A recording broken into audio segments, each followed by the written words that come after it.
crazy. I would like to see the Voodoo Doctor just because I love the art on that one. So he gets the extra little bit of heal to try to get something done. But all in all, not the greatest of one-drop decisions here for Run. So now he's kind of forced into a decision where it's let's throw down what we can, try to make some trades, and try to have something done. So now the good thing to the side is Ember does only have 2 cards in hand. One of which is fairly ineffective at this time with that Gormok, because the great thing that Run has been able to do, and again, this is something we mentioned at the very beginning, is establishing that board control and making sure that too many minions don't happen. And as a result, it kind of eliminates that efficiency from the Gormok. Gormok isn't able to come down and have any real usage because you don't have that extra minion to help into things. So great job by Run to continuously keep up this pressure onto it. And as it stands, it looks like Run is definitely in the lead, considering that Dark Shower Councilman was pulled up in that last tap. Run is going... Yeah. If he knew that, the Ender might take the Soulfire here, but as such, Flame Imp looking pretty good. He might have wanted the Voodoo Doctor as well, because he would allowed him to make some very nice trades with his Flame Juggler. But unfortunately, he doesn't get that. He could have been greedier with this Juggler if he had. So, I guess he's going to have to go with more Tempo Gormok, which still seems pretty good. Yeah, now, again, it's one of those situations where you have to get the board control. You have to try to get some kind of reputable body down to keep that tempo going. But the unfortunate situation is that Run has every tool in the book to kind of stop this in its tracks. He's got the Abusive Sergeant if he wants to just do the trade with the Voodoo Doctor. If he's feeling a little frisky, he can actually just decide to throw down that Soulfire as well. And this is just a really good set of decisions that Run can be in. I like his decision to potentially sit down that Darkshire first, because out of all the cards in your hand, that's the one you don't want to discard. You want to keep that body. You want to make sure that can put you in a better light. And so he's going to throw that down. He's going to tap as well. Doesn't look like he's going to use the Soulfire to kind of clear that out. He's going to wait for something a little bit better, or maybe use it for some burn later on. So I like the decision. Threw down the Abusive Sergeant, sacrificed the Voodoo Doctor's life, but was able to maintain some serious board control in the process. The Ender has a bunch of damage. That's it's going to be 14 from hand, if you obviously not at this turn, but so he's got 18 damage right now. If you wanted to do it and put Run in a very difficult spot, so maybe just go for it. At least the Leroy, and then see what happens from there. I don't really see any reason not to. He can decide to just try to get a little bit of control and then push some pressure. So he can either throw down those two, or put both the Flame Juggler and the Dark Peddler hit onto face and then force Run to just clear. He's not too sure if there's enough to get really any kind of burst done. He still is at 23 health, and so there has to be a very specific amount of cards from Run to do it. And he knows that option is very limited because he already saw both Abusive Sergeants. So the chances of that card combination for Run finishing off is a difficulty. And so he actually is just going to decide to go into face here, as well as throw down the Flame Imp. I really like this decision. Again, like what you mentioned, 14 damage from hand is a lot of damage. And so just pumping as much pressure as you can and force Run to just clear off as much as possible, that's going to be very key, especially since he knows that probably there's a good chance that one of these minions still stay alive. And so all in all, a great decision-making by Ender to just push face for some damage. Yeah, so let's see. It looks like the 2/1's probably going to stick around. Highly unlikely that Run will Soulfire it, which if that's the case, then it will be around for 2 damage, and he still has that 14 from hand, so that would be lethal if Run doesn't use the Soulfire, and not a call you would generally make, so we get the luxury of seeing what the Ender's cards are, but you can't make that a read if you're Run. If he does, that'd be very, very impressive. Or if you use like the Crazed Alchemist on it, that would save him as well. I think that might be something that he's actually putting into his head of, well, how much can I actually do? The Flame Imp is probably, hindsight 2020, the worst decision he can make because it just makes your life that much more difficult. But he's just trying to get some pressure. He has 2 Darkshires on the board. All he wants to do is just mount as much pressure as possible. Again, from the perspective of Run, it's one of those situations where you kind of have to say, all right, does he actually have the exact combination of cards to kill me? In this instance, the answer is yes, because every piece of card that's in the hand of Ender is for that burst and is for that power. And so he's just going to do a full set of damage and say, hey, man, there is no situation where this doesn't kill you. And so he's going to do it, actually conserve that he had the Soulfire in his hand, just to play smart, play safe, and a very drawn out, very meticulous match from both of these players. But it looks like it's going to be Ender coming out on top here for game 1. Yeah, with that abusive being picked up, there was absolutely nothing that Run could have done to save that one. So it didn't matter. He couldn't have played around that regardless. So I think he made the right play, given the information that he had. It was the best play for the situation. It was really the only play for the situation. Yeah. If you had all that damage, great, you're dead no matter what. But if not, then I can probably win it from here. Yeah, you put yourself in that advantageous position where you can be the one to finish it off because you have so much power in both of those councilmen. But now, with the Warlock out of the way for the Ender, he has the Mage and the Warrior left. The decision of which one is going to go to is actually going to fall onto the Warrior. We've seen many times throughout these tournaments that the losing player does decide to try to stay onto that class just to try to get that win out. And with the Warrior coming down now, very interesting matchup. It looks like with the setup cards that we have here, it isn't going to be that Tempo Warrior. It's actually just going to be that Control Warrior. So we did have a Battle Rage. The Azure Drake. So a little bit of a different setup. I do think it is going to be that more of a control-focused Warrior. Just looking at the lineup that he has, especially with the Bloodhoof and the Azure Drake in his hand. Definitely something, but a great start here now for the Run, and that's exactly what he needed against this Warrior. Yeah, good start again from Run. Double Flame moves right at the top, going to put on a lot of pressure.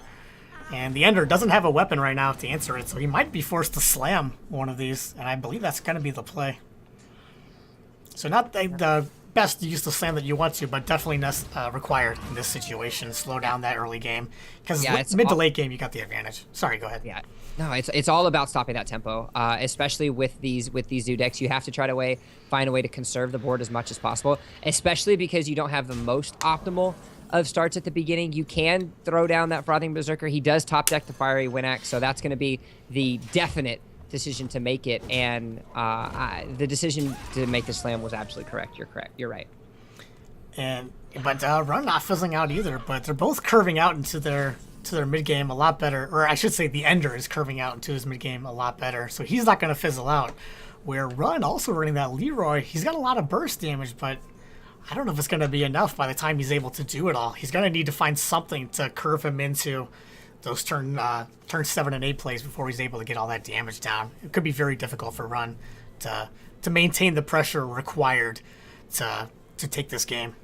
Yeah, and that's the difficulty that you put yourself in as well. When you start to see the bodies that the Ender is going to be able to pull out, because you've got a very good curve. You've got the turn 4 Bloodhoof. You can throw down the Azure Drake as well just to get an extra set of card draw. And you also have the extra charge on that Winnax still available because you slammed and you didn't actually have the War Axe as an option. So all in all, this kind of control setup that Ender is going to want to employ throughout the entirety of this match is already starting off very strong for him. Moving on over to the Run's turn, because, again, a very easy turn for Ender to decide to choose. I wouldn't be surprised if he just does everything he can to clear this out. He has 2 different options. One, use that Power Overwhelming, buff up that Imp Gang just to try to get that cleared. But that removes one of your bursts. That removes one of your big options, especially when you get to the later stages of the match and these really big, beefy minions start getting pumped out for Ender. There's not really going to be an option to do so. But you're in a moment where if you get to that late in the game, you're going to lose anyway. That's just the state of how things end up when you're playing against these Warrior deck lists. So he has to try to find as much pressure as possible. It's just a decision of, do I use the Power Overwhelming or do I risk that Soulfire? It looks like he's kind of bouncing back in between each of these. I would say that the risk is too high to throw down that Soulfire, but it looks like he is going to not trust my better judgment. He's going to trust the judgment of his own, and we get to see which actually gets discarded, and probably not the best one that you wanted to have set loose. No, not the one you would have picked if you got to choose, but not the worst one. I think Leroy probably would have been the worst one. But at least it's not terrible because he has another power overwhelming. Let me put it that way. If he didn't have a backup power overwhelming, that would have been more detrimental for him, especially clearing off larger minions, which you're going to expect coming out eventually from the warrior. If you have to play the trade game, though, you're probably going to lose anyway. So you can only trade so many times with your small minions and your buff cards into their large minions until they just wear you out. So a good setup here for the Ender. He can do a couple different options himself. If he wants to just throw down the board control with that Azure Drake, that's an option for a possibility. He can throw down the Whirlwind as well. He can Win Axe first, get something done, but that's not really going to help you too much. What about Frothing in before this, that? In this instance? Yeah, the Frothing is an option as well. It looks like, though, he just wants to play a little bit safer onto this, and so he's going to throw down the Frothing Berserker, and he's just going to leave it. I like this decision. It does two different things. So one, it forces, if you have another power overwhelming, to throw that down. If you have something that can't kill it, if you have something like the Juggle and the Juggler isn't able to get the job done, it kind of forces you to use extra resources because of that solid 4 health that it has available. So it's kind of a good situation, a safe decision for Ender to make. Now, to his dismay, it is going to be able to get cleared off pretty easily because you do have the Abusive Sergeant in hand, as well as multiple juggles coming out from this Knife Juggler. So all in all, it's a pretty solid setup now for Run, for him looking in this moving forward. And he nails the juggle. That's huge. So he's able to keep that possessed villager death rattle intact. So that's a huge play for him. Ooh, that's a nice pickup though for the Ender. It would require him to put damage on his slime that comes out, but he does have a mostly a clear here. So I like the Azure Drake along with that. I'm sorry, not the Azure Drake. The Whirlwind along with that Blood to Ichor. And then you could use the Battle Rage, and then depending on what you draw, you've got a hero power as well. So those are, you can draw 2 cards off that Battle Rage if you want to here. Yeah, all in this situation, it's all about getting that extra card draw. You're also getting a set of clear as well, and that's what you know that you need. You have to try to stop this board. You know that you're going to have those late game threats available. You know that you're going to have those as a possibility. So just maintaining as much board control as possible. So I do like that decision. You can Blood to Ichor. You can throw down the Whirlwind. It is a lot of cards to really get the option that you're having. And so it's not the most optimal in the long run, but what it is going to at least give you to do is give you those extra cards. Fantastic draw on the Armor Smith. I love this this pickup that he was able to have on it. That's going to be able to help him get some good amount of armor onto this. And with 21 health still as a life total, he knows that a power overwhelming is gone. He knows that one of the Abusive Sergeants as well as the Soulfire is off the table. So that amount of burst that Run is going to have available to really finish him off is getting lower and lower, and the less and less win conditions are getting as a possibility for the Ender. So a fantastic job by him to continue to keep up this pressure, especially with that Armor Smith now on the board. Yeah, if you're able to make it to turn 6 against a Zoo opponent, you see he only had 3 cards in hand, well, 2 cards in hand at the time. Obviously, he had the draw from the turn and then the tap as well. But you're looking down 2 cards on your opponent, a 1 health minion on the board, and you're still at 21 health as the as warrior. You're feeling pretty good. Yeah, you're feeling really good. Now, you do only have 2 cards in hand, so that's a difficulty that you have to make sure you worry yourself about. But at the same time, again, you've got the solid life total. You know that there is going to be at least 10 to 12 damage left available in Run kind of setup if he is running Leroy, which you're pretty confident that he is. So you're just forced to, if you're Run, just continue to try to pump minions onto the board. And so now is kind of crunch time, because as it gets later, we're on turn 7. If you're Run, you're expecting something big to be coming out soon. To his advantage, you don't have as much as what you could have wanted. So you're kind of in a little bit of a struggle for this, but all in all, it's just a great setup for Ender. He's going to throw down the Azure Drake. Again, another heavy body just to force out some extra resources to clear. And this is the struggle that you put yourself in if you're Zoo. If the Warrior is able to successfully pump out as many efficient resources to clear your board, then you're playing from behind the entire game. And as it gets later into the game, aforementioned, you have those big threats. 4/4 body isn't the biggest of threat, but when you've already used multiple win conditions, to get those threats off the board, then that's when you put yourself in even more of a difficult spot, and you really start to lose the game and that momentum that you try to create and that you need to create if you're a Zulok. Sure. Power Overwhelming is tempting here because of the amount of burst, but if you don't get in that chip damage in the meantime, the burst is going to be negated by the sheer amount of armor that the Ender is going to be able to put out, though. So I think the smart choice would have been the Flame It, but he's going to go with the Power Overwhelming simply to kill off the Azure Drake, so that works as well. That's another option. So he's going to go with that play and preserve the 2-2. What I would have liked to see, if the only change I would have done in that entire play is instead of using the Power Overwhelming that you got from the Dark Peddler, I would have used the Power Overwhelming that you got from hand. Good call. That way it kind of, it hides the fact that that's what your Dark Peddler created. And because you still have this Power Overwhelming in the position of the hand that it's at, it still gives the setup that this is a finisher card. And so what that does is that kind of defeats a little bit of the mind game that you're trying to play. So that's the only change that I think I would have made in that setup. But still, getting the 4/4 body, getting yourself some kind of control onto this board is still a really good effort by Run. Now, the sad thing about this is you do still have a great setup by Ender. He was able to get a 3-card draw from that Battle Rage, and now he's got even more tools at his disposal. So where we first thought this was a little bit more of a control warrior, it is still control, but it actually is a patron warrior, as we can see now with the Grim Patron in his hand. So that's going to make things even more difficult for Run once he sees this get plopped down onto the board. So it's a very, very rough spot that Run finds himself in right now. The Ender has a phenomenal hand right now. That's going to be... there's no way for Run to answer that. So once he goes off with that Patron combo, he's going to be able to clear off this Dark Iron Dwarf for sure and go off on those Patrons.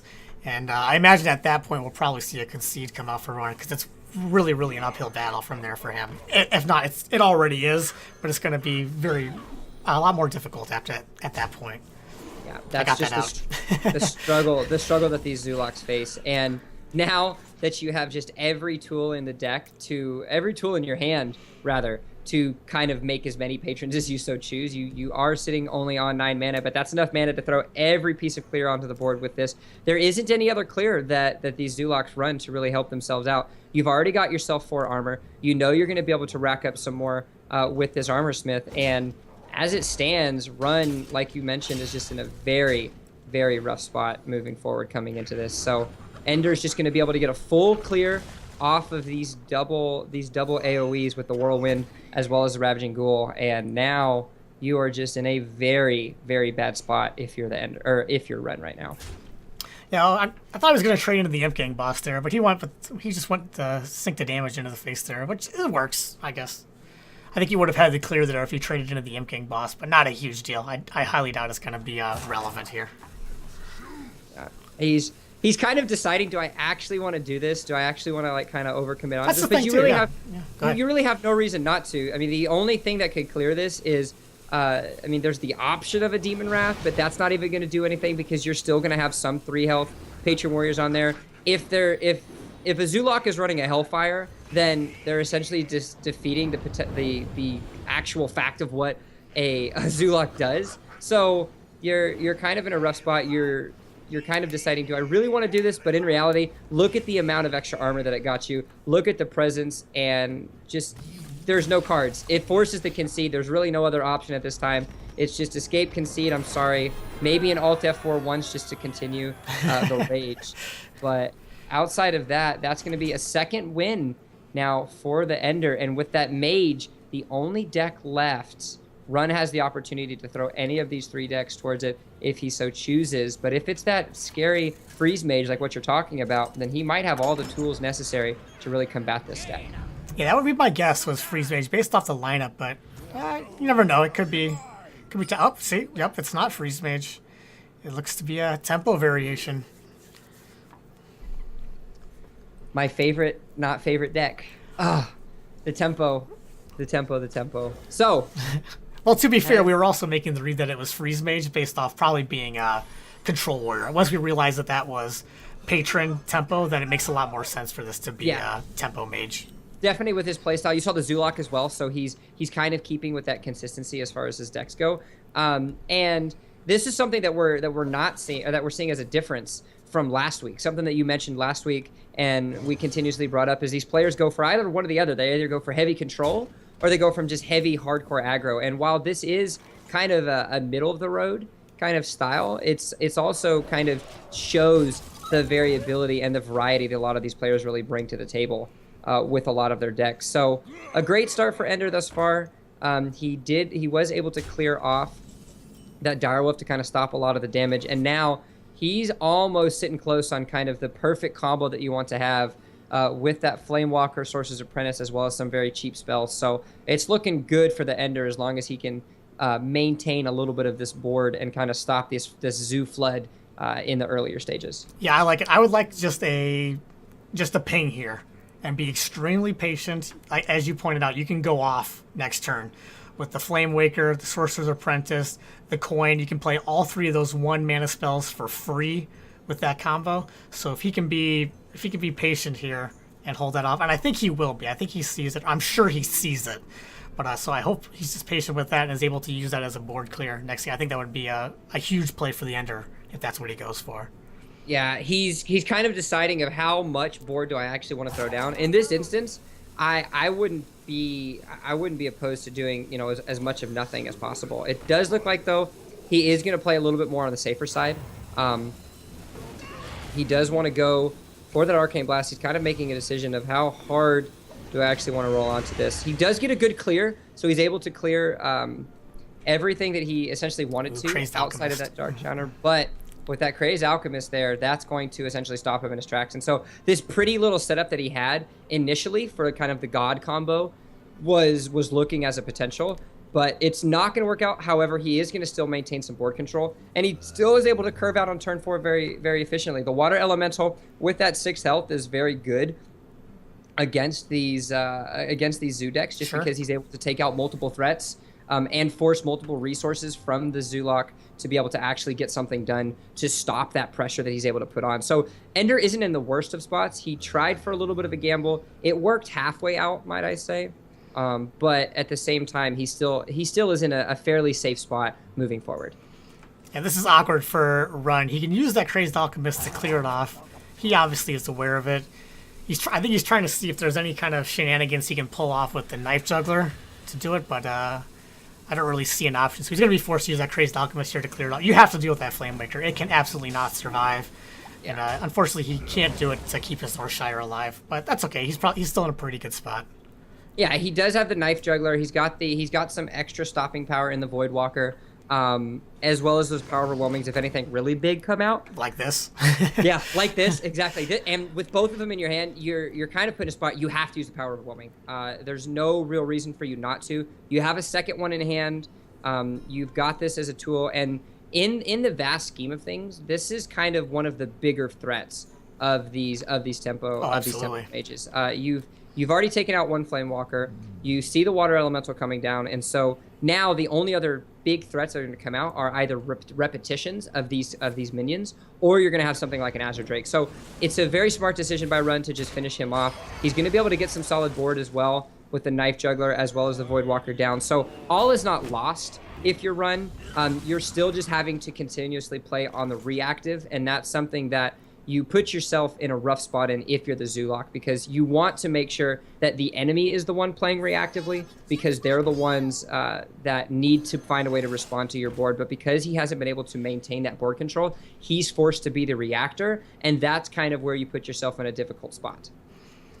Yeah, so we'll definitely see the Arcane Blast will clear off the Knife Juggler.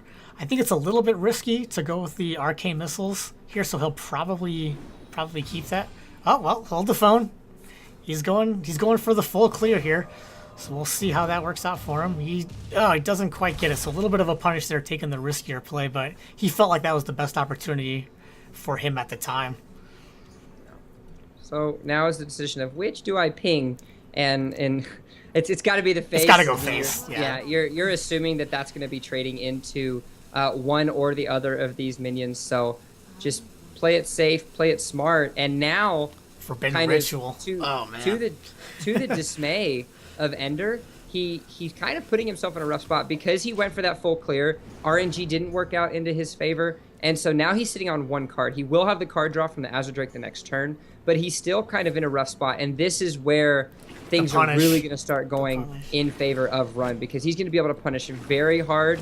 He's trying to juggle the best he can, but with 6 mana, 6 of those coming out, that's going to be a very good spot for him to be in. And so now he can simply trade this away. And on turn 6, no Flame Strike available quite yet. This is a lot of pressure that Run is putting onto the board. Yeah, perfect juggles for Run. Didn't waste any damage, keeping the keep all the damage to the face, and then just had 2 health left to trade in. Obviously, ideally, they would have all traded into the minions, I suppose.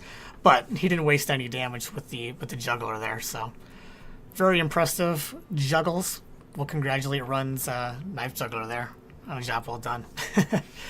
Gets a gold medal. Gold medal for the gold medal for the juggles. And what better way to do it than number 25 of the Elephino Open? But as it stands, a very basic turn for Run. He's going to throw the Abusive Sergeant, clear himself off, and now you've got a lot of card draw that the Ender can potentially throw out. All 3 of the cards in his hands provide some form of cycle, and the decision of which to do is a very simple one as he decides to go down for that 4/4 body. It's going to get cleared out, essentially hands down, but it's going to force more resources out of Run, and that's what Ender is looking for, because he's trying to do everything he can to force this Warlock to come off Steam.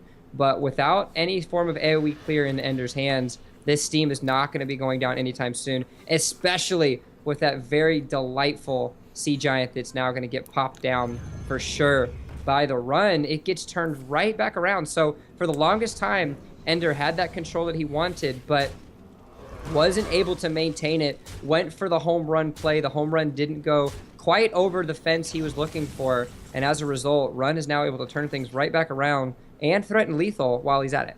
Yeah, Polymorph Boar is a small answer to the Sea Giant, but it's just not enough in this situation. He doesn't have a way to clear it off in conjunction, so I'd like to see an Arcane Intellect here first. The body of the Coldlight Oracle doesn't do a whole lot in this situation, and giving your opponent resources seems really bad, so I'd like to see the Arcane Intellect here first. If you want to, you can throw down the Mana Worm, but it does limit your options, so it's a judgment call there on whether you want to be greedy with the attack. And you can still technically throw down the Polymorph Boar as well. It's going to hurt you still, because I mean that is an extra 4 damage, but 4 is less than 8. However, at the same time, you're kind of threatening, okay, it is turn 9.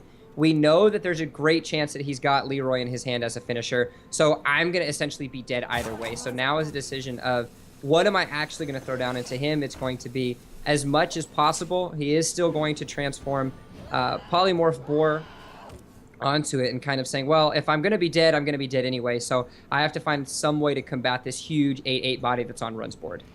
Yeah, and he's not dead yet. He was probably afraid of power, or he's already used double power overwhelming, so I guess those were out of the options. But so he's probably a little bit safer, having seen both power overwhelmings. But he's picking up another one here, and that is going to give him lethal. Yep, that's going to give him game, and Tark Peddler pulling up 2 for 2 with those very delightful discovers, and with a significant amount of damage in his hand as well as on board. That's going to be Run pulling himself back, so it's not going to be the 2-3-0s in the semifinals. Run doing everything he can to stay into this, and taking out that mage as well as finishing off the Warlock is a great setup, because now not only do you know what deck is coming out next, mage being the only one left alive on Ender's hand, but you've also got kind of an insight on what cards he's running. So you know there's the Polymorph Boar, you know that he's running those Water Elementals, you know that there's all of these different cards that are in this deck list of this mage. So you're going to have a better sense of decision making going forward. That's something that you put yourself in a struggle in with these Conquest formats, is yes, you only have 1 card left. Ender did a great job at securing that 2-0 early victory, but now that he only has 1 card or 1 class left, Run can start to move things around and actually try his hardest to play around these clear cards, as well as a lot of these techs that Mage is going to have. Yeah, and that's we'll see how the Run is able to do without that Knife Juggler. That was MVP of the match. So I think that was the biggest moment of the game, where it swung it back around for Run, is leaving that Knife Juggler on the board and being able to capitalize off of the Ender, keeping that Knife Juggler around. He was able to use those tentacles, get all kinds of juggles, on the minions, clear off the board, and that was really the huge play that swung it into Run's favor, and he was able to keep that momentum and turn it into a victory for him.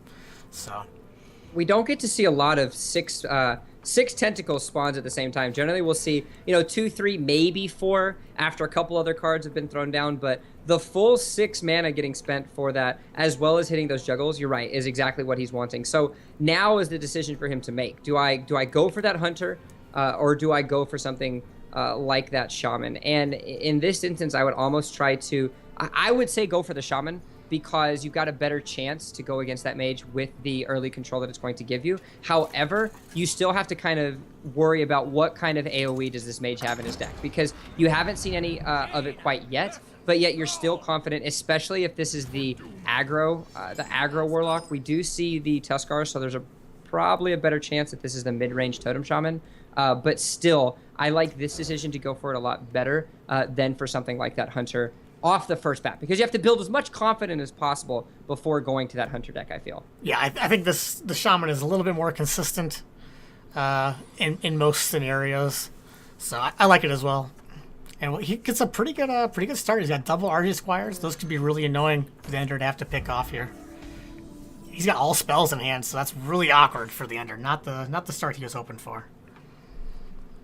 So, yeah, kind of an odd turn for Ender. He can try to get lucky if he wants to with the arcane missiles. He can coin out a ping, but in this instance, I wouldn't be surprised if he just decides to actually just pass. There's no sense in wasting that coin for that. But no, he actually just wants to stop that tempo right in its tracks. And RNG, not going to work out completely in his favor. He will get to ping it down the next turn, but he's going to be facing a very scary Totem Golem there. Now, to his avail, he does have the Frostbolt available, so he is going to be able to handle this. But the more burst that you're using to clear these minions, the less burst you're going to have in the later stages. But it's imperative for him to clear off these big minions and try to get something done. But at the same side of that, you do have that very scary Faceless coming out turn 4 that you know is going to happen from the side of Run. You're going to get a beautiful top deck with the Tunnel Trog. So Tunnel Trog, as well as potentially the Primal Fusion coming out. Yeah, he just wants to keep it alive. So a really good setup by Run, just doing everything he can to really put the pressure on Ender. Yeah, at least Ender does have an answer to that. He was hoping to just ping it down, but now he's got the Arcane Blast. He can deal with that. He can Frostbolt the Tunnel Trog if he wants to. But yeah, as you point out, he's been having to play very defensive in the early game. But it looks like he might be able to stabilize on turn 4 with that Water Elemental. He's hoping to not see the 4-mana 7/7 from Run, but unfortunately that is going to come down, and he's going to have to find an answer for that as well. It's going to be a little bit more difficult. Yeah, because now that's the decision that Ender is talking about. He knows that turn 4 is coming up. He's wondering the chances of this Flame Wreath, or sorry, he's questioning whether or not the Flame Wreath Faceless is going to come out. He's predicting that it will, because he did decide to coin out that Forgotten Torch there. I really like this decision to do so because of the fact that there is the threat of the Faceless if it decides to come out. Now, this is a fantastic spot.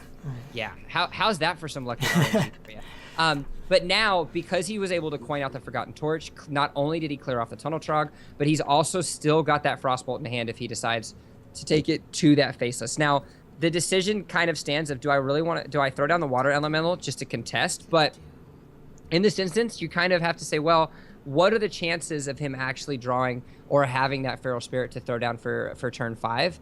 Because there is going to be the 3 mana available on Run to throw that down. So it's okay. Do I try to contest at least a little bit of that Frame Leaf with the 3/6 body of the Water Elemental? Or do I just say play it safe, throw it on the Frostbolt? And it's kind of a wonky situation that you put yourself in, because even if you do decide to throw the Frostbolt down, you still have to find a way to finish the last 4 off. You're not necessarily as desiring to want to have the Roaring Torch to take it out, because it becomes a little bit more of an inefficient clear. So instead, he decides to just get the body and kind of force a contest coming out of Run. So I like the decision of Ender to actually decide to do this. I really like this a lot, because it forces the trade for the 7/7, and if it doesn't, then you have Roaring Torch ping on the backside of it next turn. So if you had gone with just the stall out play of Frostbolting it made that turn awkward, and it made the next turn awkward.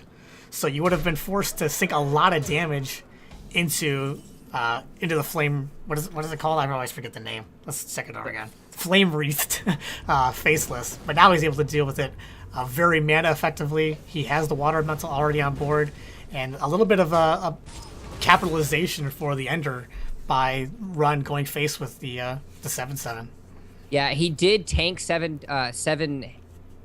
damage to his face, but yet he's still in a good spot because now this essentially kind of stops all of the momentum that Run had in his track. So a fantastic set of decisions that that the Ender had, and if this game ends up floating into his favor, that's going to be one of those decisions that really turned the tide of this match. Absolutely. So it was something he had to think about. It was something he had to consider, but I really like the decision for him to be able to do that. It created an efficient clear. Now, Run is still able to create a lot of pressure with those Ardent Squires as well, excuse me, as that Tuskar, but you can see the Flame Waker is in hand, so this is going to be a pretty solid setup if he decides to choose it. You can use the Water Elemental to clear off onto the Tuskar Totenim, or you can just clear off those lovely air totems. Yeah, I think he's gonna to be able frostbolt to stop it, so, the. yeah. Yeah, I like this decision a lot. It builds up as much board as you can.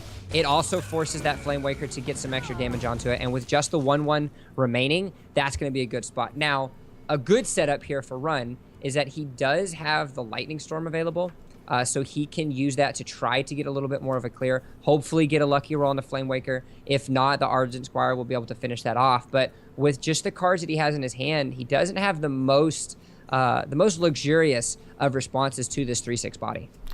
Well, and I'm not sure how this interaction works, but since that spell power totem did not come from his hero power, is he able to hero power for the chance of getting another spell power? Are you familiar with that interaction? Yes, he will. Okay. He should be able to get another one. Although I'm not 100% sure on the interaction. So Sure, we're it's going to have to curious. see. It might be something he's thinking about as well. But it either happens one of two ways. It's either there is the air totem that comes down, or because of the fact that it wasn't spawned via the hero power, but at the same time, it's not going to matter necessarily as much because you're still going to be forced to clear onto something. He does get the lucky roll. He is going to be able to clear off that. That Flame Waker, as well as maintain something. That 1/1 body isn't much, but it's better than a lot of the other things that it could have spawned in some instances. So it's going to be a somewhat of a decent clear, but the Ender is going to be able to respond immediately. The Cold Light Oracle, to be able to get the extra cards, is going to help Ender get himself some extra responses, but it's also going to help Run out now, as you can see that Doomhammer, very scary Doomhammer, just popped up into his hand. So with 28 health, he's got the opportunity to clear these as well and really contest the remaining health onto that Water Elemental, as well as get the full clear from the other minions as well with that Doomhammer. Ooh, Faceless Summoner, that's a nice pickup for him. He was kind of fizzling out a little bit, but with that's going to help him transition into this late game a little bit easier. We'll see what comes out. Not a great 3-drop. Probably one of the worst ones, but, it's still, the 5/5 is still a pretty nice body. So now it's basically face. a decision of, it's kind of the situation where you get the clear onto the 3/3, but more importantly, you stop that extra damage. If there's a Rock Biter in hand that clears off that 5/5, so what you're doing is you're creating a little bit more protection for the Faceless Summoner, as well as just stopping that Doomhammer in its tracks. And when you have the Doomhammer up, you want to be able to stop it as much as possible. And so now the Ender is kind of making the decision of, do I want to throw down the Sorcerer's Apprentice, or do I just want to kind of just get a ping off just to try to make something happen? He's really wondering again on that AoE clear. Not sure if he runs a second Lightning Storm. He hasn't seen it in the previous games, so he's not sure if there's of what these deck list variations are. But at the same time, it's still an option for him to make. He is going to decide to throw it down though, and there's the Lightning Bolt out. So Run can clear off this Faceless Summoner if he so chooses, but outside of that, it's not the cleanest of turns or the cleanest of options he has with what we see in his hand. No, definitely not. Going back to that point, I really like freezing in the face there. That makes Run's turn here extremely awkward, and he doesn't have enough mana to do the Thunder Bluff, Hero Power, and Lightning Bolt. That would have been a really nice sequence of events for him, but just 1 mana short of that, so he's going to have to find out another way to navigate through this. Maybe just stall out for the later turn. He's still at 20 health. You only see 1 card from the Ender, so maybe just dropping down that Mana Tide and try to draw into some resources later game could be what's on his mind. Yeah, he's also considering throwing down the Thunder Bluff just to have the body. Sure. But you're right. I do like the decision of him to actually just go for the Mana Tide. In this situation, you want to try to get as much card draw as possible. And so forcing the trades coming out of the Ender is definitely something that he's going to keep up.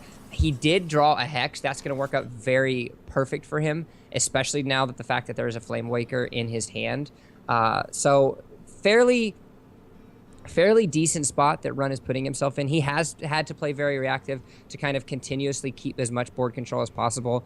The Ender has gone on a limb on a lot of his, so playing a little bit riskier than what we're used to seeing in a lot of instances. But now, with 2 cards remaining, Flame Waker as well as that Polymorph Boar, it's kind of a decision of how hardcore does he really want to overcommit onto this, or does he want to kind of just play safe, play simple, and then just try to see what Run is going to pop up with next. Well, he's got the clear if he wants to use that Polymorph Boar on his Apprentice. So I wouldn't be surprised to see that. Maybe he gets lucky with these juggles and he doesn't have to trade off the boar. He doesn't have to be super lucky. He just needs to get one of them. He gets really lucky though. Gets both of them. Not that it was super relevant because he had the ping on the backside. But it does lead to a board clear for the Ender, and now Run, kind of with that Bloodlust, still clogging up the hand. He thought he might be able to capitalize off of it this turn, but as it was, the Ender had the board clear. Yeah, and at the same time, it's essentially 2 dead cards, because the Thunder Bluff, yes, does provide the 3/6 body, but that's not necessarily what you have it for. You use it to help out with those totems, and so he's going to probably have to be forced to throw this down at some point pretty soon. It's going to eliminate the efficiency of the card itself, but it's at least going to find a way to contest onto this, because that's what he has to do. He has to contest the board as much as possible. That's why you can see the Hex coming out. He needs to stop that 5/5 body, and it's just a rough spot that Run is putting himself in onto this, cut through and through, because now he's not going to get the full clear onto the Flame Waker. Yes, there aren't any cards in the Ender's hand, but every spell that he draws is just going to be that much worse of a situation for Run to put himself in, because 11 health is just not the best of spots. And with an Amani Berserker, hello? That's yeah. I was not expecting that to be off the top of his deck, but it's a good draw if you're Run. It's it's not a dead draw, but it's not the best one.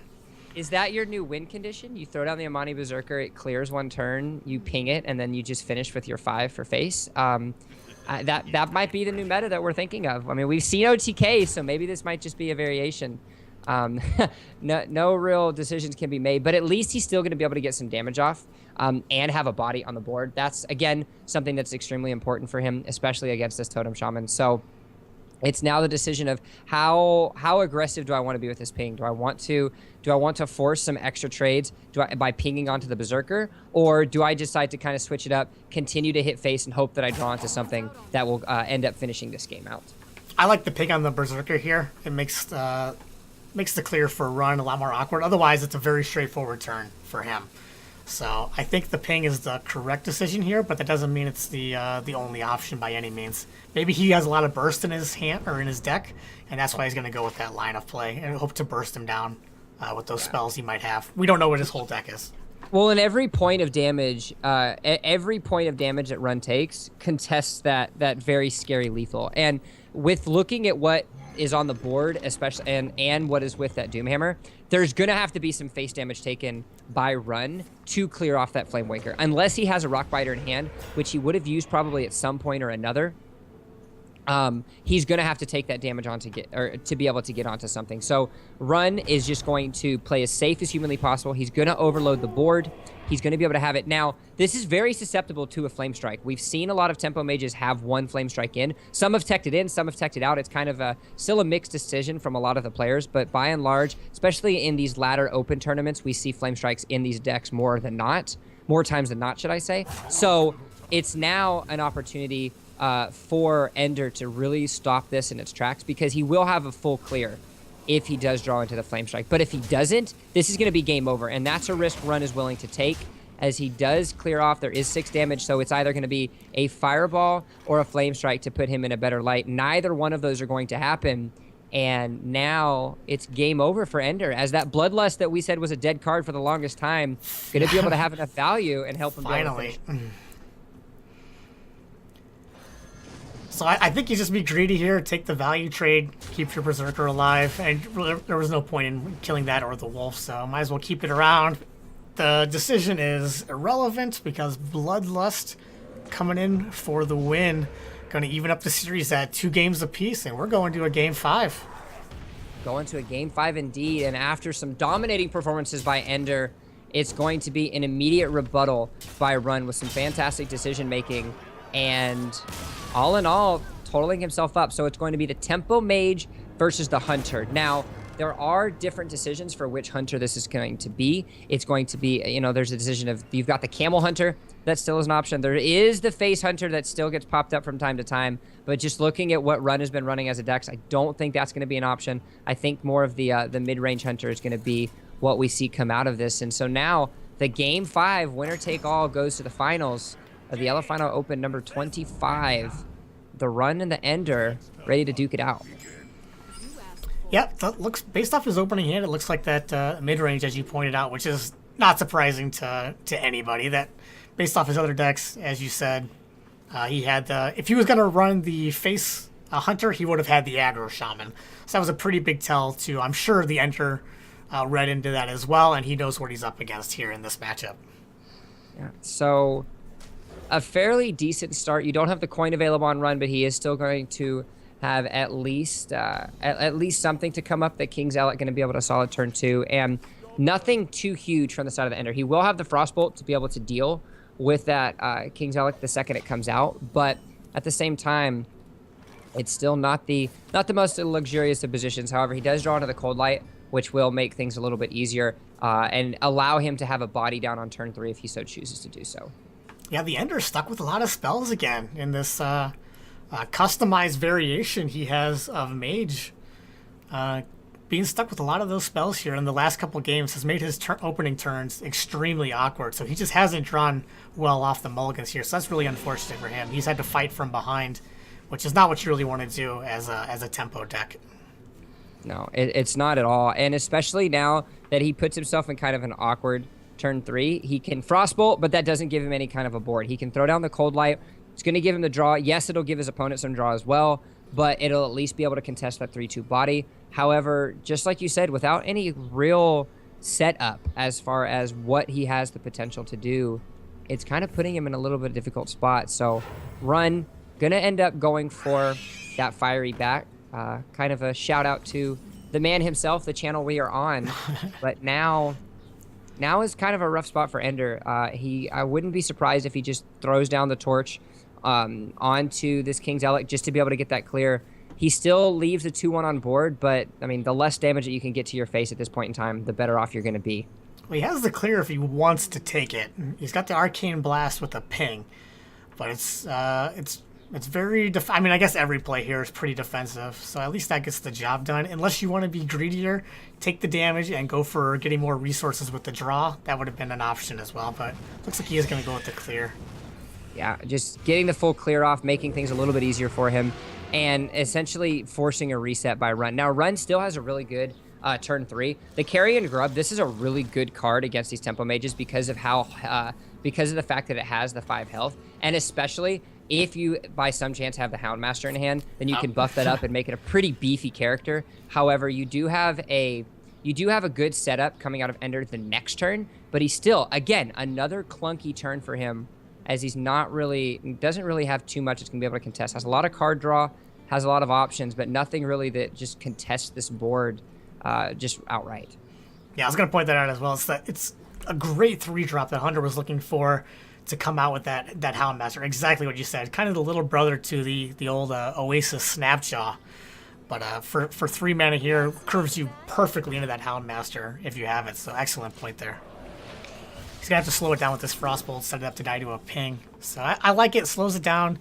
If he does have the Houndmaster, you still have the trade on board to deal with it. So a pretty good position for Ender, all things considered. Yeah. So with no Houndmaster available, Run is going to be forced to King's Alec here. Try to get some kind of lucky draw. He does draw the second carrion grub. Interesting to see two of them. I've seen a lot of these mid-range decks actually only have Run one. So he is taking the two into effect, and that's going to help him out a whole lot, especially if he's able to have the Houndmaster at some point or another. Is just going to decide to quick shot that out to maintain some board control. And Ender now, without any real availability with that Flame Waker quite yet, he's just forced to get some extra card draw, ping down that Carrion Grub, leave the 3-2 body out onto this. But now, with the second Carrion Grub down, as well as that huge Toad, that's a pretty oppressive board that Ender has at his disposal. And without any Sorcerer's Apprentice or any low-cost cards coming out of Ender, it's going to be a very sloppy and kind of a cross your fingers, hope for the best Flame Waker if he decides to throw that down. But instead, he's just going to curve out very simply, go for the Faceless, and ooh, that Acolyte of Pain actually going to be a pretty good RNG here, trying to get as much extra cards as in Ender's hands as possible. Yeah, it's not terrible. He's hoping it'll heal him for 3 here at the very least and draw a 1 card. Savannah Highmane undoubtedly going to come out for Run. I think he's debating on how he wants to sequence the other attacks. If he wants to trade in 2 minions to kill off the 5/5 for the Ender. So he could have a board clear. He'd leave himself with a Highmane and a 3/1, which looks pretty good. Depending on which 3/1, I imagine you would leave the huge Toad alive because of the death rattle. Yeah, you leave it alive, and you make sure that there is the... Oh, actually, as I say that, he's not going to leave. Maybe he's going with Deadly Shot. Oh, there is the Deadly Shot. He does know. So he's seen this deck multiple times. And again, this is something that we talk about, is the risk of something happening. But a huge overcommit here. This is turn 7. So if there was a Flame Strike in hand, that could be a very deathly situation for Run to be in. But instead, he just wants to put the face damage on. And this might cost him if he's not careful. Yeah, the Ender could have capitalized with a Flame Strike, but Run, not seeing it last game, he decides it's worth the risk. He's putting himself in a position to win the game here. So we'll see if it pays off. We'll see how these juggles go. This is going to be huge. He's got the missiles. See if he can get a full clear here. Oh, he does it. One more. Oh, he does get it with the flame. Wow. So huge turn for the Ender. Huge punish there coming out of Ender, as the Run just loses a huge amount of momentum. And that's the struggle that you put yourself in. I don't know why he was wanting to hit face so hard. He could have gotten a full clear on the other board. He could have been able to kept that Savannah Highmane, and there was a really good chance that the Highmane was able to be up. Yes, it does die to the Fireball if that comes into it, but that's something that's going to happen in any sense of the word. So why not just clear the situation that you're at and kind of put yourself in a little bit better position board control-wise? So not too sure what Run was thinking, but he still has options in his hand. He does have the 7 mana available. Now the Houndmaster is an option, but you have to clear that Flame Waker. We know what happens when Flame Wakers start getting rolling, and so he's going to have to be forced to contest that. But he's going to continuously be playing from behind, because seeing what we have, 2 Forgotten Torches into the hands of Ender, and so now that's going to continuously keep this Faceless Summoner up. That's going to be an extra 5 damage to the face, and just all in all, a pretty rough spot for the Run that he finds himself in. Yeah, to his credit, he's from Thailand, so it's really early in the morning there. He's been playing all night, basically, throughout this tournament because of the time zone difference. So maybe the fatigue factoring it a little bit on that decision. I mean, maybe that was the decision he wanted. He saw that as the way to win. But if fatigue factored in, I wouldn't be surprised if it did at all, based off the time and the amount of time he's been awake playing in this tournament. Might have been a factor. And so now, a very lucky draw. Make sure that Mana Worm doesn't get out of context too hard. The Deadly Shot's going to come out. What's it going to go towards? Not the worst of decisions. Either one could have made everything a little easier. And now the Ender, with lots of card draw available and ready to go, he has all the tools necessary to clear this board, as well as continuously create pressure onto Run. And Run, with only 1 card left available, is really catching himself in the behind. Yeah, one way for Run to come back, though, is if the Ender decides to ignore this Kodo. I don't think he will, but if he does, that Houndmaster could be a huge punish for him on the flip side. So we'll see what the Ender how he decides to clear this. I think he will. He has a lot of resources to do it, but that's just one way for maybe one of the only ways for Run to come back into this. I agree, especially because that would draw up the Stampeding Kodo to 7. But with the amount of clear that that Ender has as availability, there's really no reason for him not to clear it. He's going to continuously have juggles. He's going to continuously have better senses for him to get something done. So instead, he's just going to, like we mentioned, clear off the board. Doesn't get the luckiest of pings, but he does get enough to be able to Fire Blast that away. And now, with the Frozen Hand, pickup. There's not much, but Call of the Wild comes out, and now the pressure is on. And just like that, Run turns it right back around.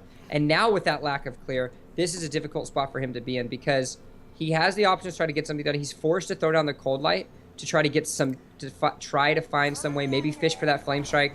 We're still not sure if he has it in there or something else, but he can clear this away. He can Frostbolt ping.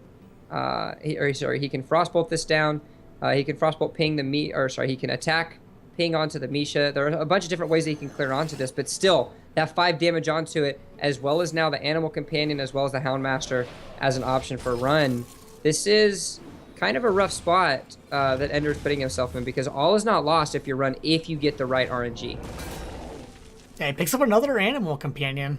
So maybe I'm sure he's running 2 Call of the Wilds. If he gets another one of those, it's a lot of damage going to Ender's face. So I think he'll take the freeze here. He doesn't have enough damage on board to set up lethally. He doesn't have the spells in hand, but looks like he's gonna go face here. Wants to lock that out. Maybe stall out for a Eagle Horn Bow and force the trades with just the minion. So that's viable. But now the sad thing for Run is that he is constantly taking damage through the Water Elemental, which is freezing him and kind of stopping that from happening. However, if he gets very lucky, he's got the Huffer. Houndmaster. He's trying to calculate damage. So he's got the Huffer for 5. He's got 7. He's got another 9, and then he's got lethal here. Right, I was gonna say I think with the Houndmaster that's that's lethal because of the Huffer. Yeah. And just like that. The Run turns it around in Game 5, and after finding himself in some very difficult spots, having a couple difficult decisions, a couple questionable decisions, might we add, he does pull it away. The reverse sweep comes out, and he's going to find himself in the finals. So a very different lineup coming out from some of these players, but the Run comes out on top ahead and got very lucky in some instances, but at the same time made some fantastic decisions to pull himself up and out of the hole that he was in, turning things around with the 3-2 victory, pulling himself into the finals. Yeah, he played to his out, so obviously he knows his deck better than we do, so some of those plays that he made, all part of the plan, perhaps. He was playing to his outs, he knew what he had, and the draws came through for him, and he was able to close it out, and probably how he was setting it up in his mind, so very well played by both sides. Ender played extremely well. Unfortunately, that customized tempo mage that he had was kind of his downfall in this one. He wasn't able to pull out a victory for him in this matchup. Yeah, and so with that, that's going to be our final semifinal match. It's going to be Run taking himself into the finals. T-Man is who he is going to be facing. And so it was T-Man, wasn't it? Am I wrong? Satan Curse You. No, it's Satan Curse. I was wrong. Right. I was looking at the wrong bracket. Sure. Wrong bracket. It's going to be Satan Curse You taking on Run. And after we take a quick little break to set that up, it's going to be the finals of the Elephino Open number 25. Yep, we'll be right back. You don't want to miss that. We'll be back soon.